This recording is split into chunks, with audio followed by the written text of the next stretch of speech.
C'était il y a un peu plus de 20 ans. J'étais un jeune garçon à l'époque. Je n'avais encore jamais vécu de vraie relation avec une fille. Mais quand je l'ai vue, mon cœur a tout de suite su que ce serait elle, la future mère de mes enfants. Elle avait tout pour plaire.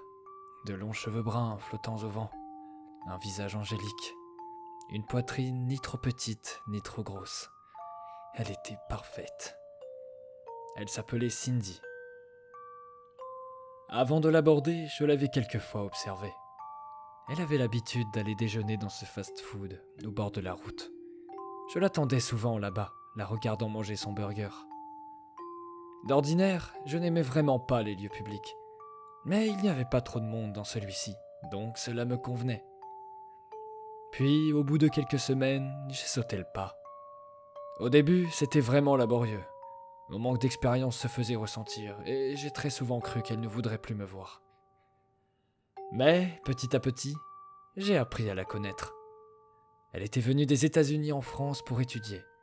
Elle était ici depuis 2 ans et comptait bien rester. Elle aimait tellement ce pays. Au bout de quelques temps, on a fini par faire des sorties ensemble, dîner en tête-à-tête, aller à des parcs d'attractions. Et au bout d'1 an, nous nous sommes mis en couple. Notre relation était parfaite de bout en bout. Je lui montrais mon amour tous les jours. C'est avec des petites attentions chaque jour que l'on construit la base d'un couple sain. Mais moi, ce que je voulais, c'était un enfant. Toute ma vie, j'avais attendu ce moment. Elle n'était pas prête, me disait qu'elle était trop jeune pour penser à ça. Mais avec beaucoup de persuasion et d'insistance, elle a fini par céder.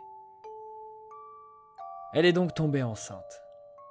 Elle espérait un garçon, tandis que moi voulais désespérément une fille. Ma propre mère m'avait un jour raconté que, pour avoir une fille, une future mère devait manger beaucoup de laitage. Je lui en ai donc donné à volonté. Et enfin, au bout du terme, Cindy a donné la vie. Une petite fille. Mon vœu avait été exaucé. Nous étions tous les deux ravis. Pendant sa grossesse, j'avais acheté une petite maison à la campagne qui deviendrait notre demeure familiale. N'aimant pas les lieux publics, je n'étais pas allé voir Cindy et ma petite fille à l'hôpital. J'ai donc patiemment attendu qu'elles viennent à moi, déposées par un taxi sur le seuil de cette maison. Cindy était là, sur le pas de la porte, tenant dans ses bras notre enfant. Elle me l'avait tendu en me disant « Voilà ta fille, je te présente Héloïse. » Et c'est comme ça que j'ai rencontré ta mère. Je me suis rapidement débarrassé de Cindy. Je n'avais plus besoin d'elle. J'ai élevé Héloïse seule jusqu'à ce qu'elle soit en âge de comprendre les choses. Puis je l'ai enfermée ici, dans cette pièce, spécialement faite pour elle. Comme sa mère, elle m'a donné une fille. Toi, ma merveille, mon amour. Mais après, elle ne m'a donné que des garçons. Je n'ai que faire des garçons. Au bout d'un moment, j'ai donc dû me débarrasser de ta mère. Elle est maintenant dans la fosse commune, avec tous les autres. Mais toi, je sais que tu ne me décevras pas. Tu me donneras une belle petite fille qui, elle aussi, me donnera une autre fille. Le cycle ne sera jamais rompu.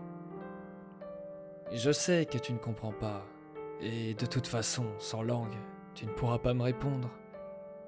Mais j'aime raconter cette histoire. Je t'ai amené ton pot de yaourt, aux fraises comme tu les aimes. Si tu le finis rapidement, je t'enlèverai peut-être une de tes chaînes, pourquoi pas. Allez, sois sage, je reviendrai demain.